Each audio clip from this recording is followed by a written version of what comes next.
പ്രിയപ്പെട്ടവരെ, ഒരു സ്വന്തം കുടുംബത്തിലൊരു പിതാവ് മക്കളെ നോക്കുന്നത് പോലെ അതിനേക്കാൾ വാത്സല്യത്തോടെയോ ഈ രാജ്യത്തെ മുഴുവൻ കുട്ടികളുടെയും ഭാവി ദീർഘവീക്ഷണത്തോടെ കരുപ്പിടിപ്പിക്കുവാൻ വേണ്ടി ആരാധ്യനായ നരേന്ദ്രമോദി PM-ശ്രീ എന്ന പദ്ധതി കൊണ്ടുവരികയും ഇന്ത്യയിലെ ഏറെക്കുറെ എല്ലാ സംസ്ഥാനങ്ങളും ആ പദ്ധതി പ്രയോജനപ്പെടുത്തിക്കൊണ്ട് അവരവരുടെ സ്കൂളുകളിൽ പണം വാങ്ങി സ്മാർട്ട് ക്ലാസ് റൂമൊക്കെ നിർമ്മിച്ച് കുട്ടികൾക്ക് മികച്ച ഭക്ഷണം കൊടുത്ത്, പുസ്തകം വാങ്ങിക്കൊടുത്ത്, കമ്പ്യൂട്ടറും ലാപ്ടോപ്പും കൊടുത്ത് അവർക്ക് ഉന്നത വിദ്യാഭ്യാസം കൊടുത്തപ്പോഴുണ്ടല്ലോ നമ്മുടെ ശിവൻകുട്ടിയുടെ നേതൃത്വത്തിലുള്ള വിദ്യാഭ്യാസ വകുപ്പും പിണറായി വിജയനും പറഞ്ഞത് നരേന്ദ്രമോദി ഗവൺമെന്റ് ആവിഷ്കരിച്ച PM-ശ്രീ പദ്ധതി കേരളത്തിൽ നടപ്പിലാക്കില്ല എന്ന് പറയുവാൻ വേണ്ടിയുള്ള നിലപാട് സ്വീകരിച്ച വിദ്യാഭ്യാസ മന്ത്രിയാണ് ശിവൻകുട്ടി. ചർച്ചയ്ക്ക് വരട്ടെ, അദ്ദേഹം ചർച്ച നടത്താൻ നാട് മുഴുവൻ ഓടി നടക്കുകയാണല്ലോ.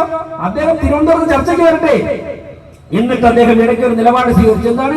PM-ശ്രീ നടപ്പിലാക്കുമെന്ന്. ഇന്നാണ് അതിന്റെ കള്ളി പുറത്തെത്തുന്നത്. ഇന്നും ഇന്നലേക്ക് ആയിട്ട് PM-ശ്രീ പദ്ധതി നടപ്പിലാക്കുമെന്ന് പറയുക, ആദ്യഘട്ടം പണം വാങ്ങുക, പണം വാങ്ങിച്ചിട്ട് കേരളത്തിന്റെ അത്യാവശ്യം കടമൊക്കെ തീർക്കുക, എന്നിട്ട് തെരഞ്ഞെടുപ്പിലേക്ക് പോവുക.